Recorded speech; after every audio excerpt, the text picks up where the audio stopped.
There are two things that I want you to take away from this presentation with you, and one is that you should know what the website is, www.gov.uk/UKTI, because you will find an awful lot of interesting information and advice on that particular website.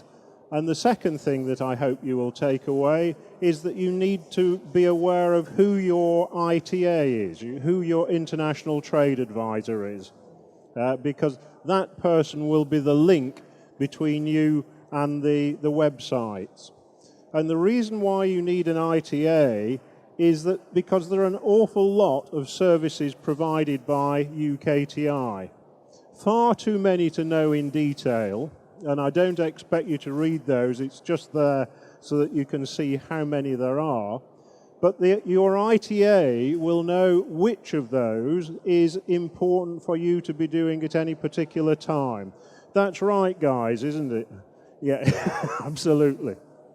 So your ITA is going to be an important link in this chain. And the reason why that ITA is needed is because it's very much like an artist palette, and you will use different bits of the service at different times, and some you will use again and some you will just use once. But think of all the different services that we have as different colors on your artist palette, and your ITA will say, well, you need a bit of market visit support this time, or you need a bit of TAP funding, or perhaps you just need to talk to an export communication specialist. And we don't expect you to know all about that, but we expect to know which one of those you should be dealing with at any particular time. And also we've got the social media feeds. If you're very much into Twitter or YouTube, you'll find UKTI presence there, and you can follow us on Twitter or whatever. So the first thing is International Trade Advisor. Find out who, have an appointment with them, get to know them, and they will give you informal and specialist advice in your subject area. Where do you find your International Trade Advisor? Well, he will be located in one of the 9 UKTI regions, or one of the 3 devolved authorities. South East, London, East of England, South West, West Midlands, East Midlands, North West, North East. Let's slip Yorkshire and Humber in there, and then Scotland, Northern Ireland and Wales. And I should stress that the regions are those from the European Union. So the South East, for instance, creeps up as far as Oxfordshire. It's quite a big area. So within that, you will have an International Trade Advisor who will either be a specialist in your particular product or a generalist, but that person will be your contact with UKTI. And I would also mention the OBN, the Overseas Business Network Initiative. Increasingly, you will find that there is an OBNI representative in each of the UKTI regions. Some are not in post yet, but they are likely to be so in the very near future. And then just a thought about what the reward for international success is once your business has transformed itself into a multi-million-pound empire. You need to pay attention to detail. Never forget that you should avoid the little details, because if you do, that is likely to be the result. A misplaced cleat at the front, and the poor old yacht goes down, and if you look very carefully in the top right-hand corner, there you see the owner of the yacht having his first trip. So attention to detail is absolutely vital. And when you're overseas, some of that attention to detail might come from using our colleagues in the different countries, our commercial officers overseas. And you make contact with these through a service called OMIS, Overseas Market Introduction Service. These are people who are based in country, they have specialist knowledge, they have been working for the British Embassy or High Commission probably for many years, and they have a whole range of in-depth contacts in country which you can tap into by advising them what your particular request is, and then they will put you in touch with the right people. These are our USP, and there are plenty here today, so if you've been having a chat to them, you'll realize just how good they are. They are going to be supplemented by people from an overseas business network, which is slowly rolling out across the world. I think the current plan is that it will be in place by 2020. So at the moment, they're operating in certain countries, but not others. Export Market Research Scheme. When you decide to investigate a market, there are things that you need to find out, perhaps before you make a decision whether to go and sell or offer your service. You need to know if there really is a market for you. You need to know how that market works. Don't assume that it will work in the same way as it does here in the UK.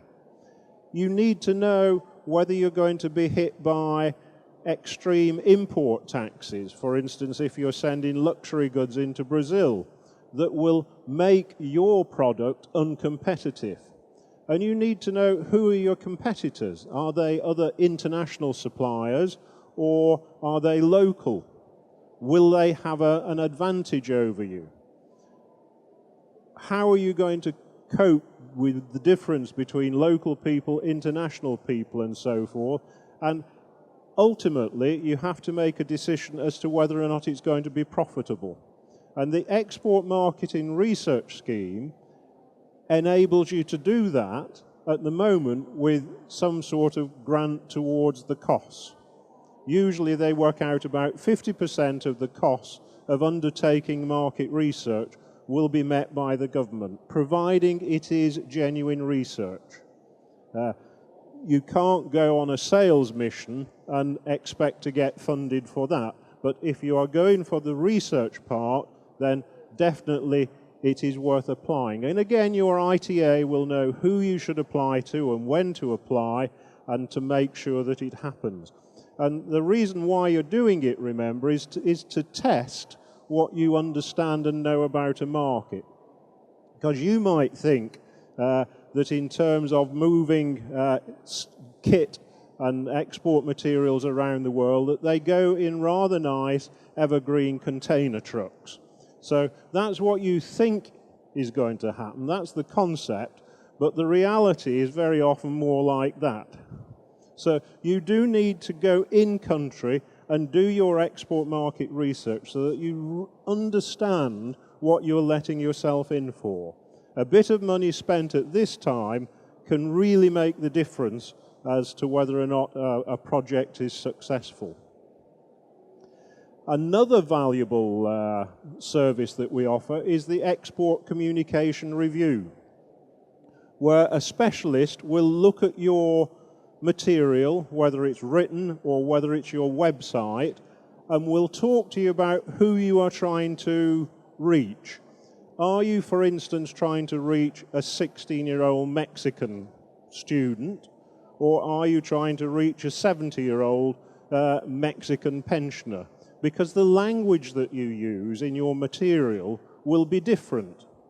And both will be different to Spanish anyway, so you mustn't make assumptions about the language on the basis that you think they speak Spanish in Mexico or you think they speak Portuguese in Brazil. Well, they do, but it's different. So having someone look at your material and say, well, you're using the wrong sort of language to attract, or those aren't the sort of images that are going to work very well in Saudi Arabia. Having someone to look at your language, to look at your style, to look at how you're presenting, to make reference to cultural issues. Even sometimes simply the colours that you're using can be critical in whether something is successful. And again, there is funding towards an export communication review. Your ITA is the person who will advise you how to go about that. Then there's the market visit support. This, I think, is probably one of our more popular services that we offer. It's going in market, perhaps with a group of other people on a mission, but supported in some way by a small grant towards the cost of travelling.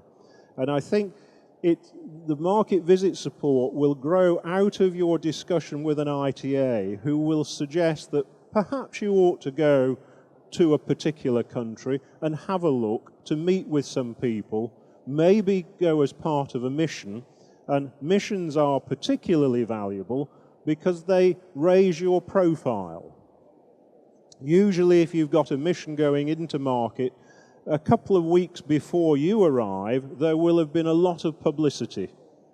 There will have been press releases, there may have been radio interviews, there may even be TV coverage. And when you arrive in country with a mission, it's not just you arriving with your suitcase and a bag of samples, it's generally a dozen of you, and you arrive in style. You arrive and make an impact. There will be a reception. There will be a briefing at the British Embassy. There is likely to be press coverage. You may well get an opportunity to talk on local radio or television. So being part of a mission will give impact that you wouldn't otherwise have had. So it's well worth, again, talking to your ITA, finding out which of those services, export communication review, export market research, trade missions and so forth, which of those are most suitable to you. And there is another program which is helpful, called the Trade Show Access Program. Not as big as it used to be at the moment, but nonetheless, this is a program which allows you to get perhaps £1,000 or £1,400 or so towards the cost of exhibiting overseas. There are conditions. It has to be an approved exhibition, and you have to take a certain size of stand, but nonetheless, it can significantly make a difference as to whether or not you think an exhibition is worth attending. So the Trade Show Access Program, and again, who do you ask about which trade shows are being supported? You ask your ITA, because that's the person who should know what's going on in your particular sector. There are other services, high-value opportunities, the mid-sized business program, open to export, webinars. All these are services or events put on by UKTI to help you improve your export potential. So how are you going to export? Are you going to go on your own, standing there with your suitcase and your samples and say, I'm here, who's going to buy from me? Or are you going to go as part of a plan? Are you going to contact the commercial officers in country before you arrive? Are you going to get them to undertake some research for you and perhaps produce a diary of meetings with people who are potential partners? Because the commercial officers will talk to potential partners and ask if they're interested in meeting you. And perhaps combine it with some sort of exhibition or an event where you will get further funding. But all of that, all of those parts of that little circle are designed to put you in front of a potential partner where you can then effectively sell. We can't do the last bit for you, but we can at least probably put you in the right room where you might be able to sell. Now, a little bit perhaps about a couple of regions where we might have some support. Give you an example of where the support is available. And let's take the Middle East and North Africa. There are 25 UKTI offices scattered about the Middle East and North Africa. Taking North Africa first of all, many countries. Now, obviously, current political situations mean that I wouldn't necessarily recommend that you go on a trade mission to Libya. Even Tunisia at the moment might be tricky. But nonetheless, there are UKTI services available. And if you look at the more traditional Middle East, then we've got an awful lot. Again, some of them at the moment are out of commission, but under normal services, you will be very well represented in the Middle East. You will have access to people who understand the Arab world, who understand what will sell, what services are being looked after, what the sort of conditions of contracts are. They will suggest that you avoid certain pitfalls and dealing with those areas, because particularly in some of the countries, the legal systems are such that if you enter into a contract with an agent, it can be very difficult to get out of that contract. In fact, you may not be able to get out of the contract. So taking advice early from people who aren't trying to make a profit out of you, who are simply there to give you advice, can be very valuable. And we can look at India. India is a fascinating case at the moment, and I think what you have to think about India, everybody says it's huge. It's 1.2, 1.3, 1.4 billion people. But what you have to look at if you're selling services or products is, can anybody buy them? And I think splitting it into wealth and income is well worth doing. If you think of wealth, there are 25 billionaires. There are 35 near-billionaires.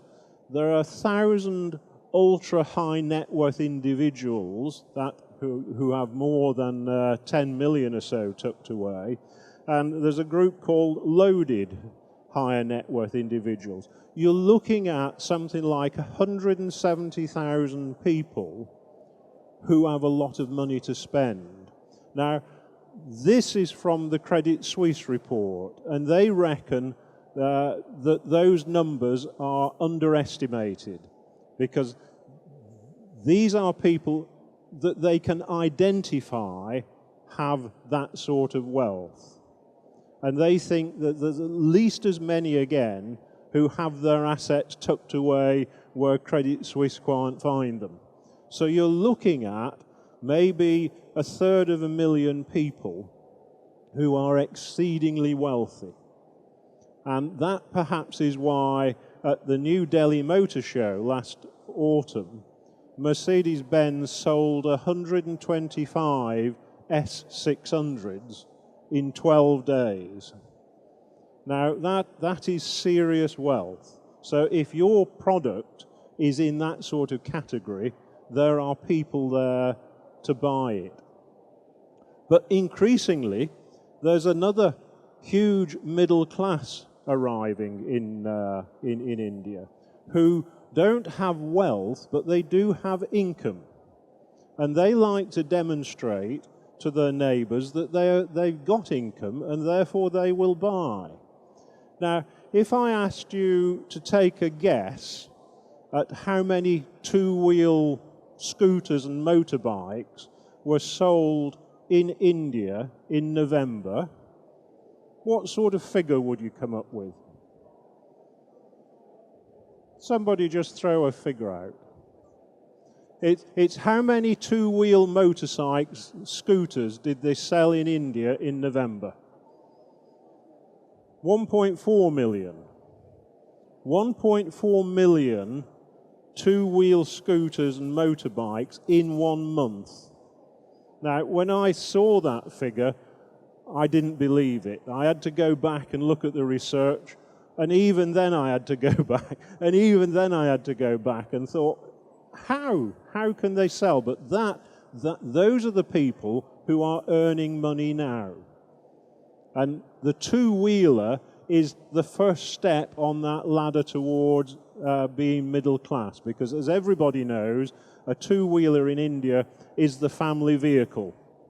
It will take the husband, the mother, 2 kids and a baby in arms, and that's the start of it. But 1.4 million in November.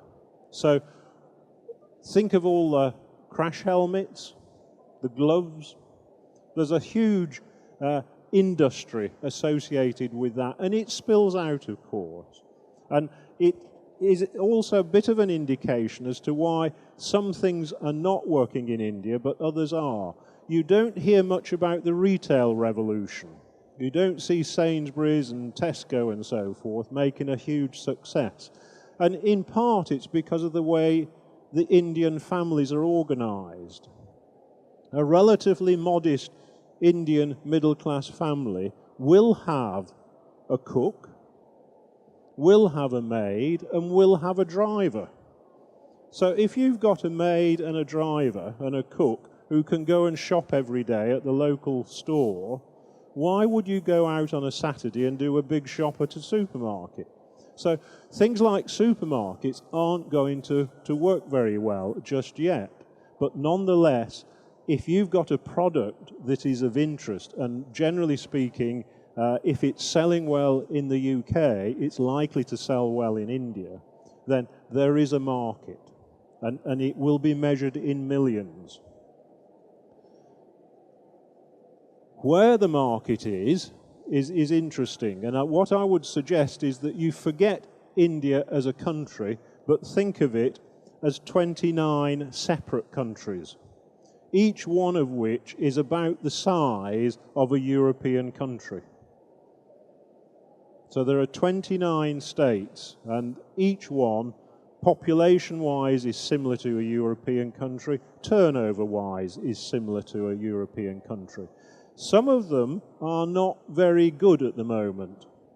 And if you look at the literacy map, you see that the literacy, the dark blue patches, is relatively sparse. And not surprisingly, if you then follow that with economic activity, you find that high economic activity follows the literacy part. So if you are looking for a market to go into in India, straight away, you've got rid of most of it. You don't have to worry about the 1.4 million. You just have to look at the blue patches. You just have to look at where the activity is taking place, and you will find that that's where the UKTI services are and where the British business centres are going to be. So if India is your market, again, talking to a commercial officer, they'll talk to you about the size of the market for your particular product. They'll talk about how many people are likely to be interested in your product, and they'll be able to tell you where in India you should be looking to arrive.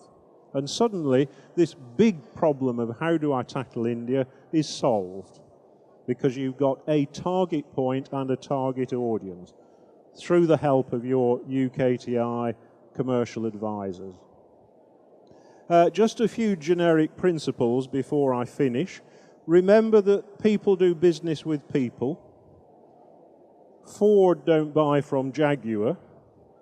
A person in Ford buys from a person in Jaguar. And that relationship will determine whether or not it's a success. If you're going overseas, you have to build those relationships.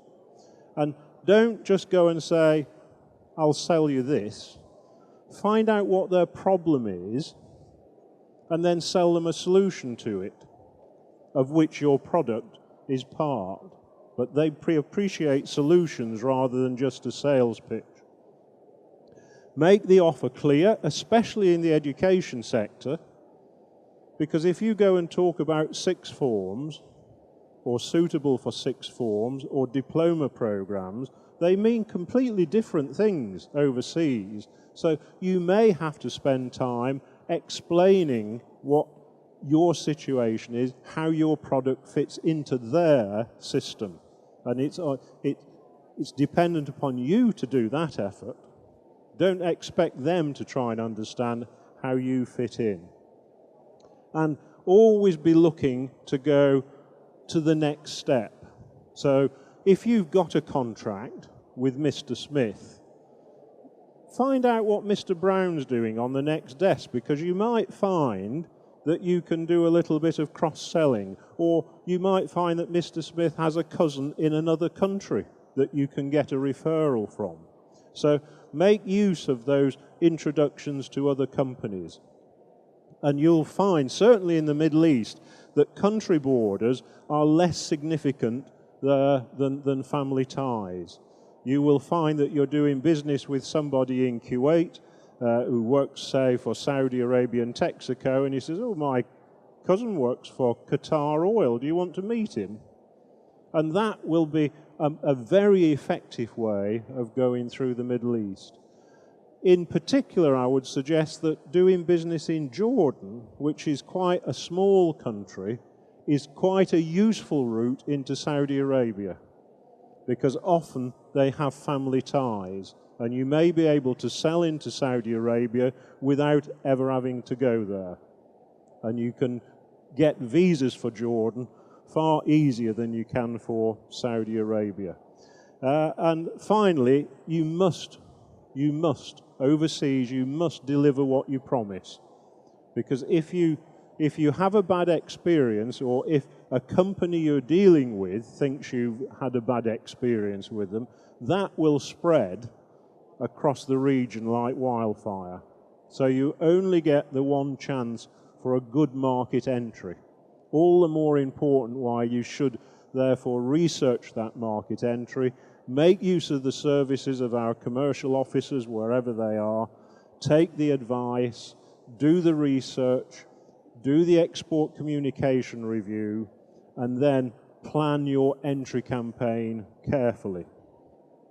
And to help you, there are ITAs and lots of services and 3 websites. All of them will give you useful information. So the first one is if you go to gov.uk/UKTI and look for the Open to Export, that will take you to something called Export Bootcamp. And that's a bit of an online learning program about how to export. Well worth doing. Even if you're experienced, it's well worth refreshing your memory. Or .gov.uk government/world, you can get country information. Quite up-to-date stuff. And you'll see what priorities the UK government has in certain countries. And then finally, exporting country guides. If you want some up-to-date information about what's happening in 140 countries around the world, that website will help you. But although I'm obviously plugging UKTI services here, don't forget that companies such as DHL, if you've ever looked at the DHL website for country information, that's pretty effective as well, especially if you're trying to get stuff sent there. Or even, I suppose, get yourself sent there.